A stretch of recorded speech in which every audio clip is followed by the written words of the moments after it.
I sit at my desk in the office of the comptroller of the currency, surrounded by stacks of financial compliance paperwork. My cubicle is tidy and unremarkable, much like the image my family has of me, Anna Reynolds, 32, the quiet one, with the safe little government job. Nothing to see here. My personal phone vibrates against the desk. An email notification appears on the screen, the subject line from my credit monitoring service. A new inquiry has been reported. I tap the notification and scan the alert. A new inquiry has been reported by First Atlantic Trust. The bank name means nothing to me. I don't panic. Instead, a cold, sudden stillness settles over me. My training as a senior investigator at the OCC kicks in automatically. My vision narrows, focusing with a precision that comes from years of financial forensics. This isn't confusion, clouding my thoughts. It's recognition. Someone has made the first move in a game I know all too well. Easter brunch flashes through my mind.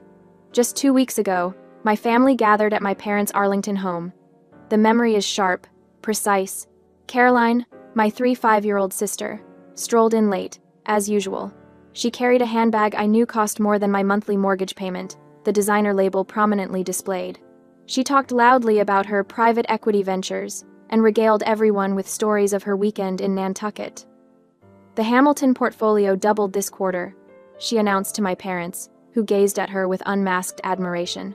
We're restructuring the entire tech division. My father Richard beamed. My mother Elaine squeezed Caroline's hand with pride. Then Caroline's eyes found me, the way they always did when she needed someone to diminish.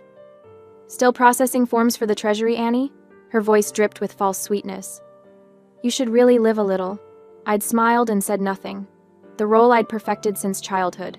Later, I watched from the kitchen window as she climbed into her new Range Rover, $68,000 worth of gleaming metal, and sped away. Her spending lately had been astronomical, far beyond what her tech firm salary could possibly cover.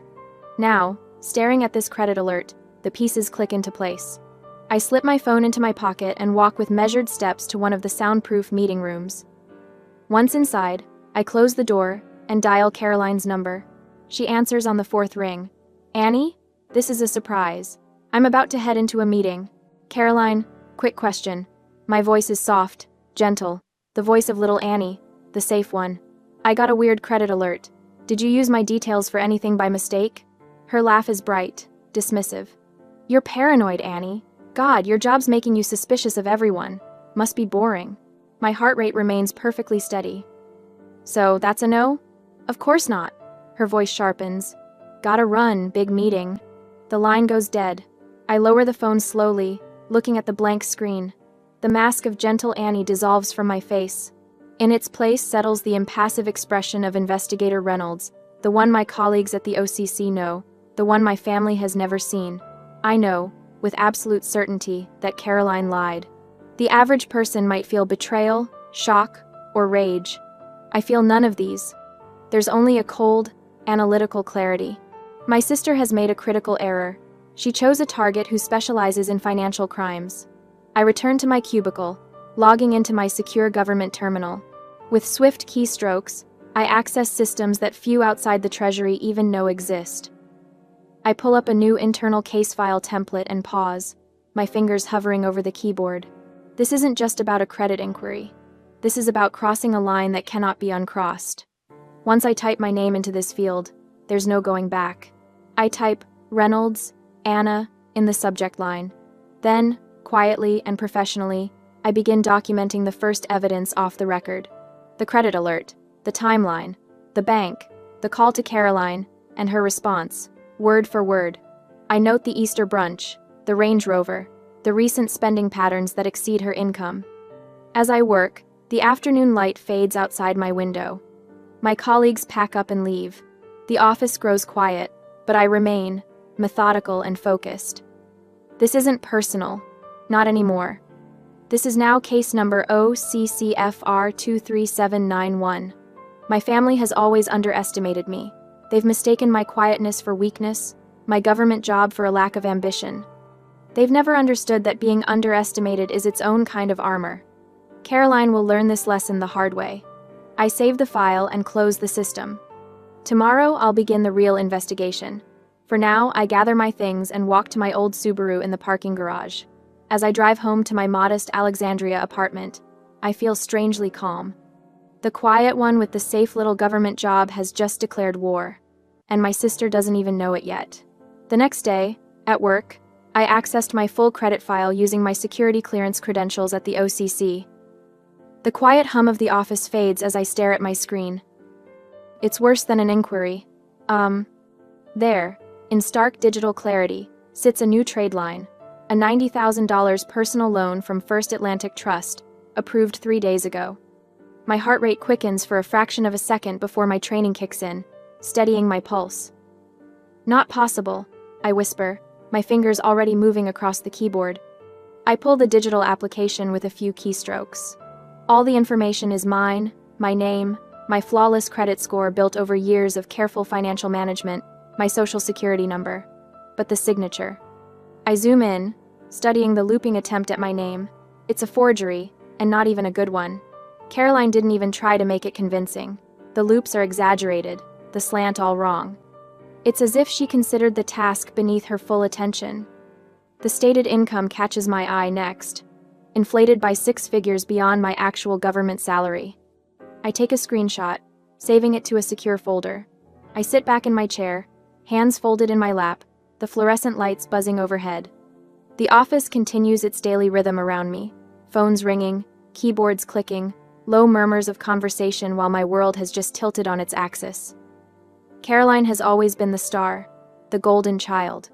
From childhood piano recitals to high school valedictorian to her supposedly prestigious tech position, she's been the one our parents, Richard and Elaine, proudly showcase at family gatherings. I've been the afterthought, the quiet one with the safe little government job, as they dismissively call it. They created this. Their lifelong favoritism built Caroline's sense of entitlement, layer by layer, year after year. Their constant praise fed her hubris until she believed she could take whatever she wanted, even my identity. The monitor light casts a blue glow on my face as the implications sink in. This isn't just debt, this is fraud. This $90,000 loan, tied directly to my name, could jeopardize everything I've worked for. My federal security clearance, the foundation my entire career is built on, requires spotless financial records. One hint of financial impropriety, and I'll lose not just my job, but the life I've carefully constructed away from my family's shadow. Caroline hasn't just stolen money. She's endangered my entire life, the one I built in secret, the one that actually matters. My first instinct is to call the bank, dispute the charge, and shut this down immediately. My hand reaches for my phone, but then freezes midair. No, that's exactly what she expects. If I dispute the charges now, Caroline will be alerted. She'll destroy evidence. She'll craft a story for our parents about how confused I am, how I misunderstood what happened. I'll be painted as the hysterical little sister once again, while she covers her tracks. This isn't a family matter anymore. This is a crime scene. I pull up my secure browser and begin building my case file as if Caroline were any other white-collar criminal I investigate daily. My training takes over, guiding my actions with precision and calm. First, I meticulously screenshot everything. The application, the forged signature, the credit report, the loan details. Each image is dated, time-stamped, and saved to a secure server. Next, I cross-reference the loan's disbursement date with Caroline's social media accounts.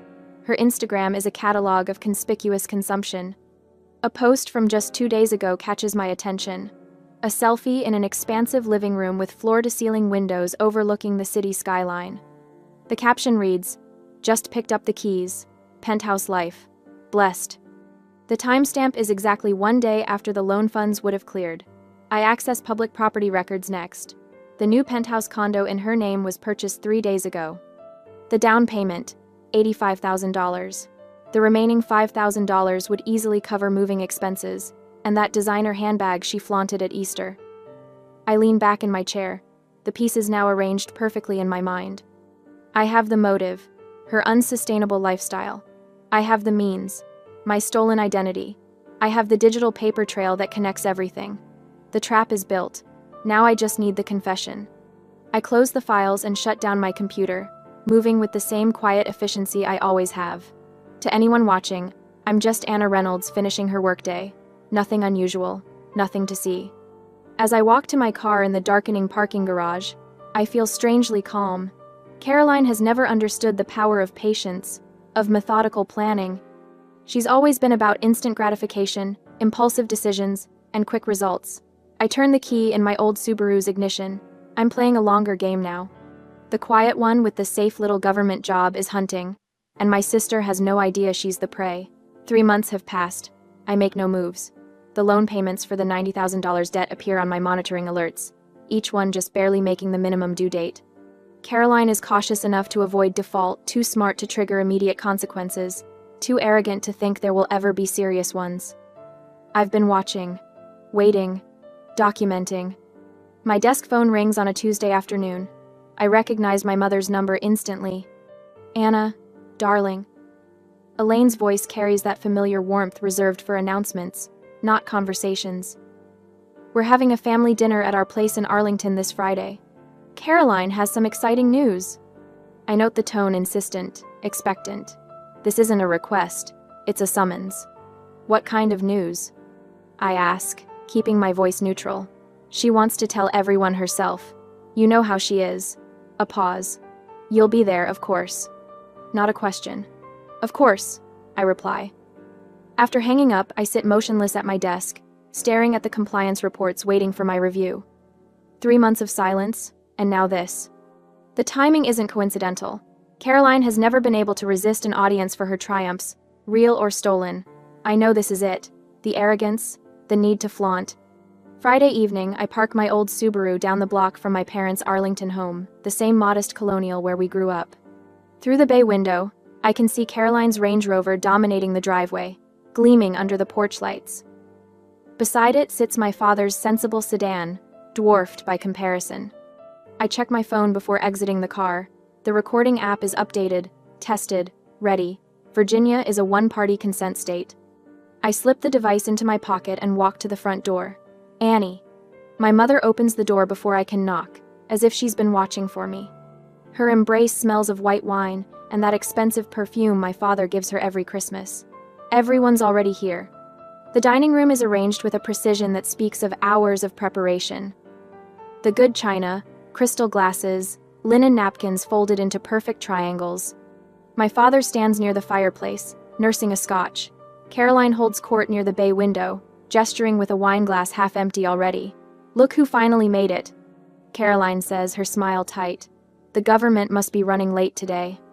I smile, accepting the barb without reaction. Traffic on the bridge. Dinner proceeds with the predictable rhythm of our family gatherings. My father discusses golf scores. My mother inquires about Caroline's recent business trip to Chicago. I answer questions about my little apartment and whether I've thought about something with more potential than the Treasury, the usual script, but Caroline is different tonight. She practically vibrates with contained energy. Her eyes flick to me occasionally, measuring, calculating. She refills her wine glass twice before the main course is cleared. As my mother serves dessert, a complicated chocolate thing that Caroline always favors, I casually place my phone on the table beside my water glass. Screen down, unassuming.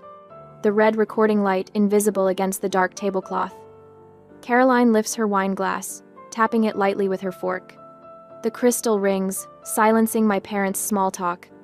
I actually have something to share, she announces, her cheeks flushed with wine and anticipation. Her eyes lock directly on mine, a smile spreading across her face that doesn't reach her eyes. Funny story, she continues, loud enough to command the whole room. I used your credit to get a $90,000 personal loan. The dining room falls silent. My father freezes, fork suspended halfway to his mouth. My mother's smile remains fixed in place, uncertain. They watch me, waiting for the familiar pattern. Annie absorbs the shock. Annie accommodates. Annie folds.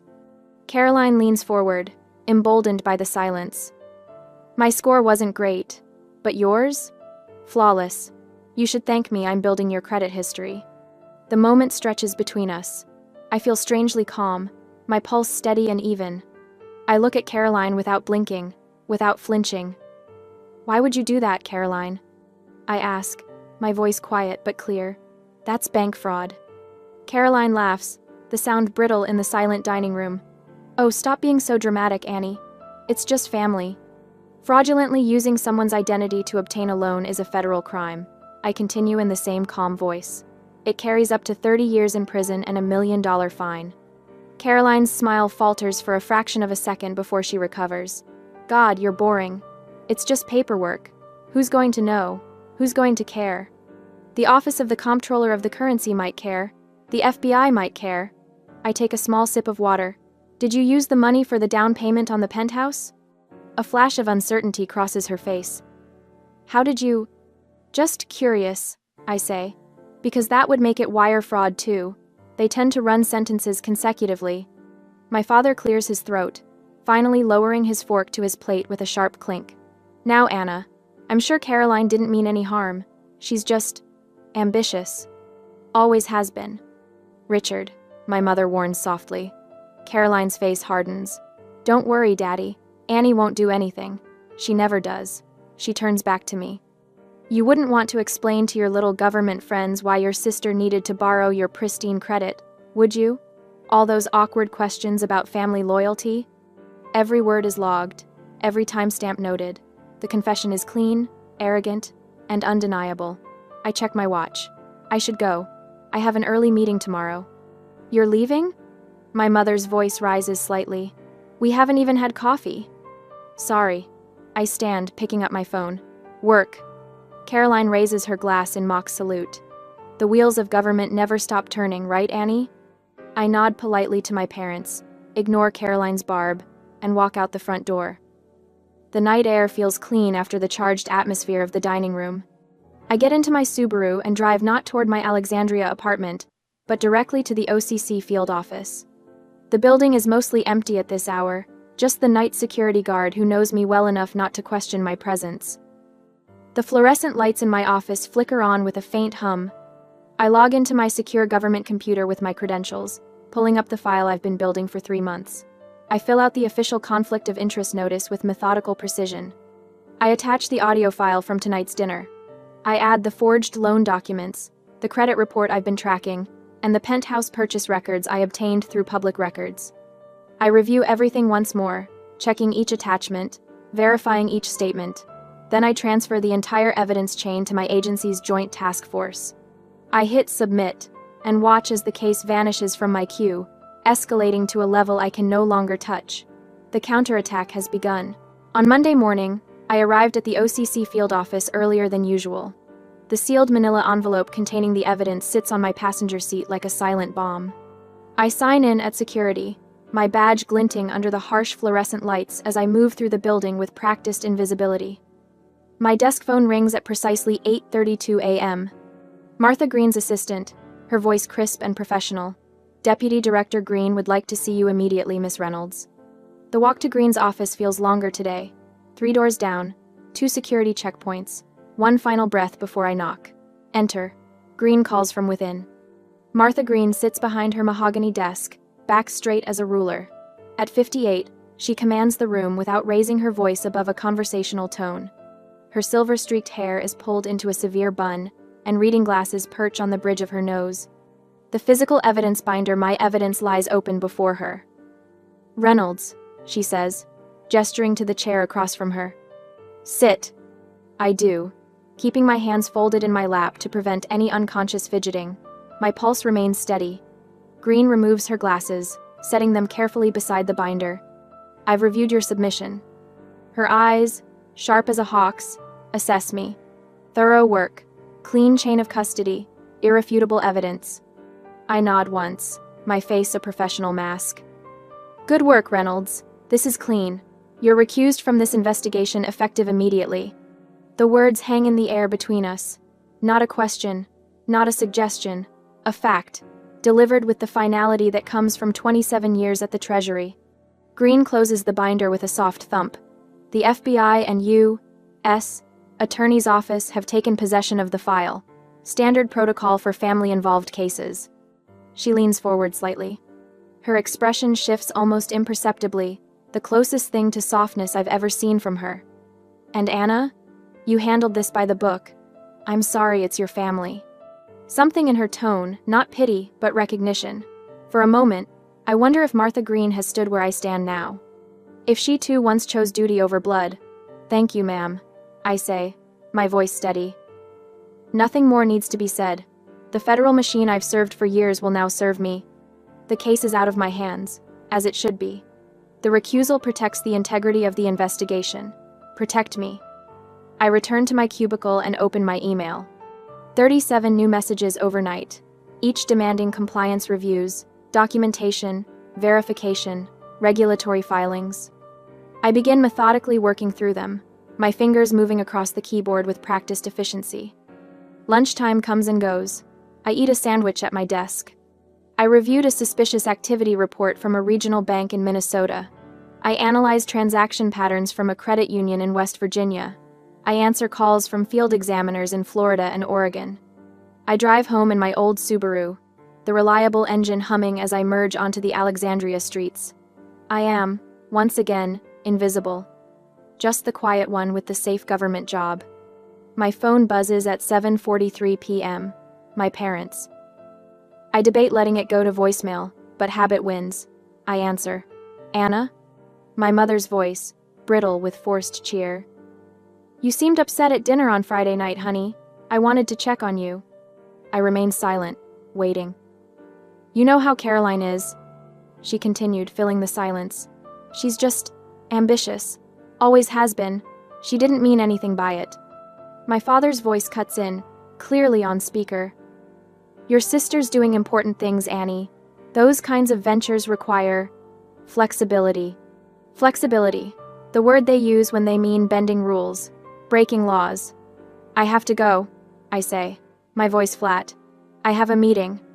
I hang up before they can respond. There's no meeting, just the clean silence of my apartment and the knowledge that justice moves at its own pace. A week passes. The federal machine grinds forward, invisible to those unaware of its mechanisms but inexorable all the same.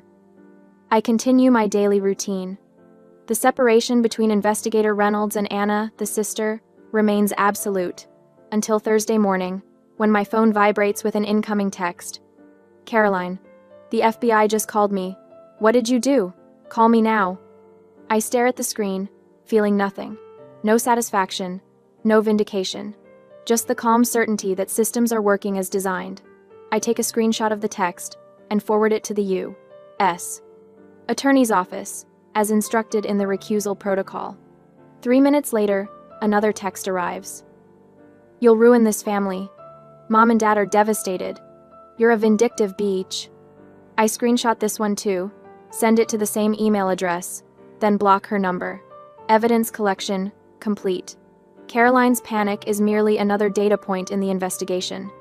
The next morning, I sat in conference room B with 4 colleagues. We're discussing banking integrity measures for community banks in rural markets when my phone vibrates silently in my pocket. A news alert. I don't need to check it. Across town, I know federal agents are approaching Caroline in the parking garage of her new penthouse condo. They'll be wearing dark suits, badges clipped to their belts. They'll identify themselves professionally. They'll inform her of the charges. They'll read her rights. I'm not there. I don't need to be. The evidence chain I built, the credit reports, the forged applications, the loan disbursements traced directly to her penthouse down payment, and most damning of all, her own voice on that dinner recording had already done the work. Anna? My colleague Tim looks at me expectantly. Your thoughts on the proposed compliance thresholds? I clear my throat. The current structure creates an unnecessary burden on institutions under $50 million in assets. I recommend a tiered approach based on risk assessment rather than blanket requirements. The meeting continues. The world turns. Justice advances. And across town, my sister learns what I've always known. True power isn't found in Range Rovers or designer handbags. It's found in discipline, in systems, in doing your job flawlessly. Some might call it revenge. I simply call it compliance. On Friday morning, federal agents sift through Caroline's penthouse condo with methodical precision. Financial records spread across her dining room table, designer shopping bags stacked in corners. A Treasury investigator taps through her laptop while another catalogs the contents of a safe hidden behind an abstract painting. Martha Green stands in the center of it all, supervising the operation. What's the damage? She asks. The lead agent looks up from a stack of loan documents. It wasn't just Anna. We've found 7 distinct stolen identities, all used for various loans. 7? Martha's eyebrows rise. Colleagues, former friends, and the agent hesitates. Her parents, Richard and Elaine Reynolds. Martha absorbs this information with a slight nod. Total amount? $410,000 in fraudulent debt, spread across multiple financial institutions. Martha walks to the window overlooking the upscale neighborhood Caroline had bought her way into. Smart, she says, not with admiration, but professional assessment. Each loan is just under $50,000. She knew the threshold, the agent agrees, stayed below advanced underwriting requirements at every institution, made minimal payments, just enough to avoid triggering default alerts. Outside, agents load Caroline's Range Rover onto a flatbed truck. The $68,000 vehicle gleams under the autumn sun, soon to be seized like everything else. The jewelry found in her bedroom safe, the investment accounts traced back to fraudulent funds. Every asset connected to criminal proceeds, Martha observes. She built her entire life on stolen identities. An agent approaches with a tablet. Deputy Director, we've found messages to a cousin about moving funds offshore. Attempted deletion, but recoverable. Martha nods. Add obstruction to the charges. The doorbell rings in Anna's Alexandria apartment. She checks the peephole to see her parents standing in the hallway, faces drawn with distress. She takes a deep breath before opening the door. Richard Reynolds steps forward first, his face flushed. They arrested your sister. They say she used our names too. Anna, you work for the government. You have to stop this. Tell them it's a mistake. Elaine clutches her husband's arm, mascara smudged beneath her eyes. Please, Anna. They're saying terrible things. Fraud, identity theft. They took her away in handcuffs. Anna stands in the doorframe, neither inviting them in nor stepping back. I can't. And it wasn't a mistake. Richard's expression hardens. What do you mean you can't? After all we've done for you, you'd do this to your own sister? To your family? The words hang in the air between them, the familiar weight of obligation and guilt. Anna feels nothing. She did this to us. I just did my job. Anna closes the door, the soft click of the latch more final than any slam could be. 6 weeks later, Anna sits in a federal courtroom, 3 rows behind the prosecution table. The U.S. attorney stands before the jury, her voice clear and confident as she presents the government's case. The defendant, Caroline Reynolds, has been indicted on 15 counts of federal bank fraud, wire fraud, and aggravated identity theft. Caroline sits at the defense table in a navy pantsuit, her hair pulled back in a severe bun, missing the usual glossy shine Anna remembers from family gatherings. Without her designer clothes and makeup, she looks smaller somehow, diminished. The judge, a stern woman with silver-streaked hair, addresses the court. The court denied bail due to evidence of attempted obstruction of justice. The defendant attempted to delete financial records and contacted relatives about moving funds offshore after becoming aware of the investigation. Anna watches as Caroline's shoulders tense. Her sister hasn't looked at her once since the trial began. The prosecutor approaches an evidence cart. The government would like to present Exhibit 14, an audio recording made by the defendant's sister, Anna Reynolds, during a family dinner on July 12th. A technician prepares the audio equipment. The courtroom falls silent as Caroline's voice fills the space, clear and mocking. I used your credit to get a $90,000 personal loan. You should thank me, I'm building your credit history. Anna remembers the moment with perfect clarity. The wine glasses on the table, the heavy silverware, the weight of her phone recording every word. Caroline had been so confident, so secure in her belief that Anna would never fight back.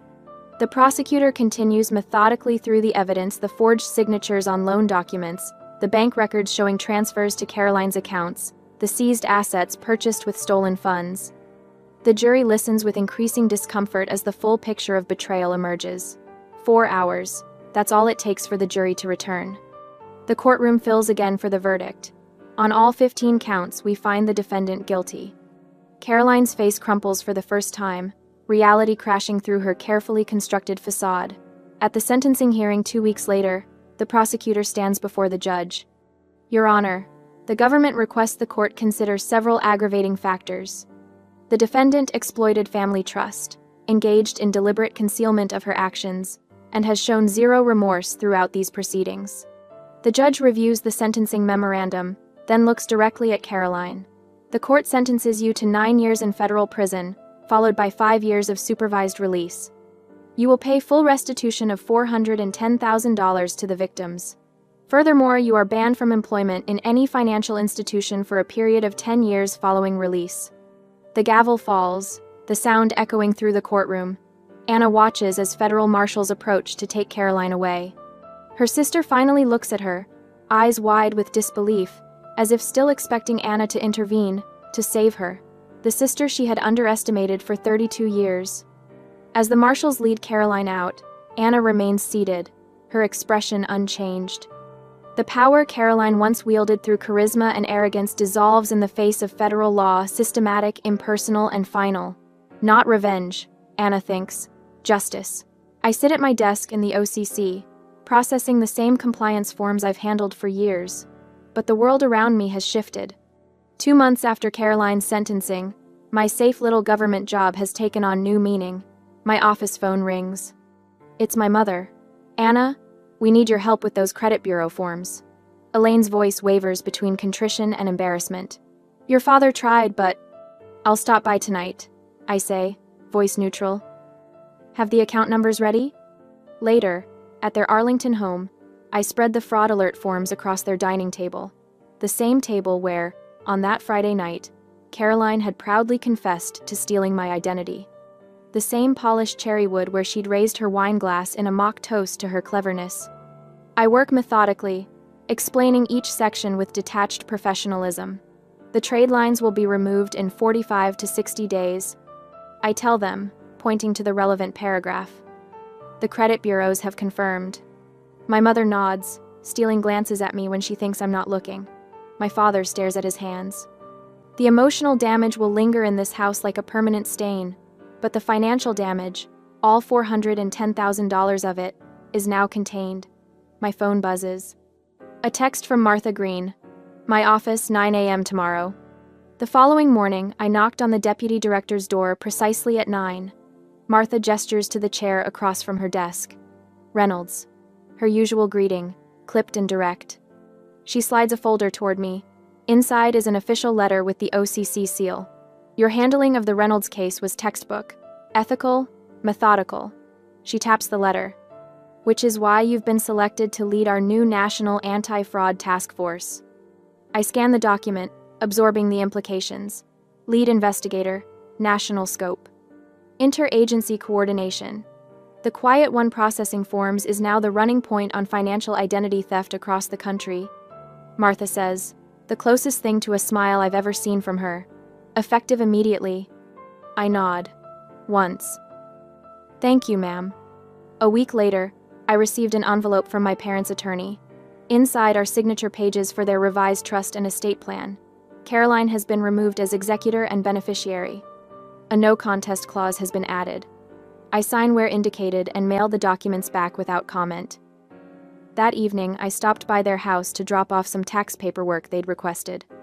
As I walk to my car, my father follows me down the driveway. The porch light catches the new lines on his face, the slump in his shoulders. Anna. He stands beside my old Subaru, keys jangling nervously in his hand. I wait, silent. His voice catches. He clears his throat and tries again, unable to meet my eyes. We thought quiet meant weak. Turns out it meant disciplined. I studied him for a moment. 32 years I'd waited for this validation, for them to see me clearly. Now that it's arrived, I find it means nothing. I don't reply. I don't need to. I slip into my car and start the engine. The Subaru, 10 years old, paid off, reliable, purrs to life. I merge into the evening traffic, flowing through the quiet streets of Alexandria. The streetlights catch my reflection in the rearview mirror. I am content to remain invisible, just another commuter heading home from a safe government job. Because sometimes the most powerful move isn't revenge, it's doing your job flawlessly. And sometimes the greatest freedom comes not from being seen, but from no longer needing to be.